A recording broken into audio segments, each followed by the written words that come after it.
Hi, it's me, Dr. Katie, and welcome to ODDDUCKSCIENCE. So let's jump right in and talk about this article in sickle cell. What is sickle cell? Sickle cell affects 100,000 people in the US. More than 90% of this population is Black, and they tend to have a life expectancy of about 20 years less than everyone else. Now, the science behind sickle cell is that it is a genetic blood disorder that is inherited from both parents. The inheritance of the sickle gene causes your red blood cells, aka erythrocytes, come on scholars, to form a sickle or crescent moon shape. And you might say, Dr. Casey, what's the issue? I'm so glad you asked.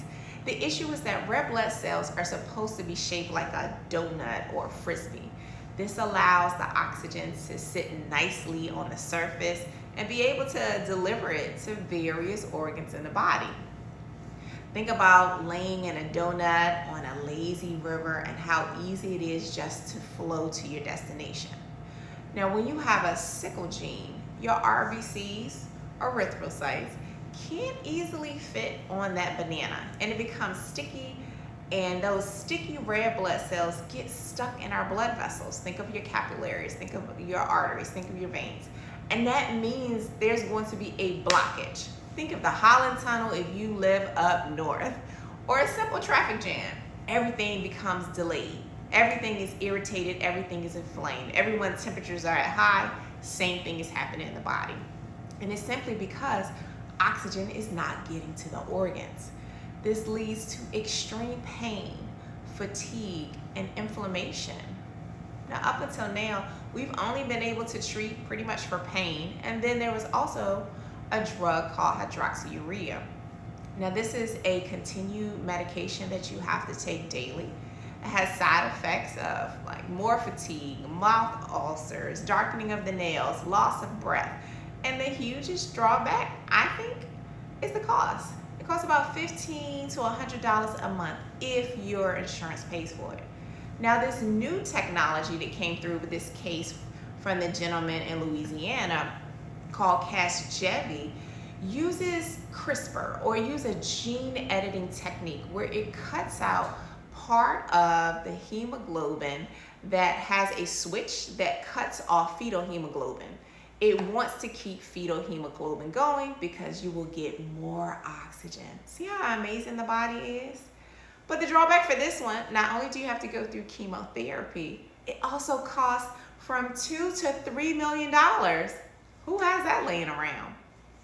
Now, the conversation that really infuriates me is the cost of cures. And I don't want to take about what miraculous science has happened here, but this makes me scoot in more. The US spends the most on healthcare per person globally and receives similar outcomes of other developed countries. The price drivers include procedures, drugs, hospital stays, and not to mention the US spends over $1,000 per person just on administrative costs alone. Yet, we don't see the benefits of this. We do not lead in a higher life expectancy. We tend to lead in things like maternal mortality rates. Every day, people are fighting to stay alive and rationing their medication with the cost of living. We've seen the movie John Q. And if you haven't, I suggest you look at the documentary of Sicko and the 9/11 heroes and what they endured. I suggest that you take some time and really think about these things, because this should not be real life. We shouldn't be deciding whether you're taking your medication or whether you should pay your rent. There have been plenty documentaries done where people have been rationing things like insulin because it's so expensive. And that's why I'm always going to push for universal health care.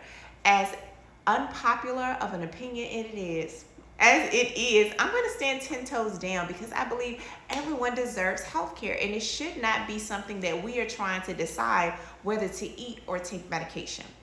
Now, let's get into these 3 Ds before I get too amped up. The first D, decode the science. What's going on? So we know that sickle cell is an inherited blood disorder that causes pain due to the lack of oxygen that is getting to the body. Now, before this new technology came forth, we were treating with pills that you had to take quite often.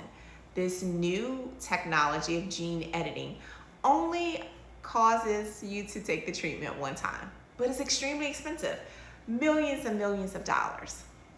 Second D, diversify. How does this affect me? How does this affect my community? Dr. Katie, I don't have sickle cell. Let me scoot up in some more. It has nothing to do with you having sickle cell. It has everything to do with you being a human being and caring about your fellow man. If we are a healthy community, we'll have a healthy environment. If we are a sick community, we're gonna have a sick environment. And we can look around and tell that right now. Health care and being healthy should not be a luxury, but that is something that has been created here in America. We have to start pushing back. We have to start advocating, which leads me to my third D. And I know y'all like, Dr. KT, you already know what the dazzle is going to be. I'm going to say we have to hold these politicians accountable. I'm going to say it maybe on every episode because I want you to see how impactful these things are and how everything is related. They have lied to us. We do not live in silos. Decisions that people are making every single day are based on a decision that a politician made from not getting any pushback from me or for you. Let's hold them to the fire so that everyone can have a happy and healthy, glorious day. I hope you learned something today. And remember, as always, science is accessible for everyone. Until next time, have a glorious day.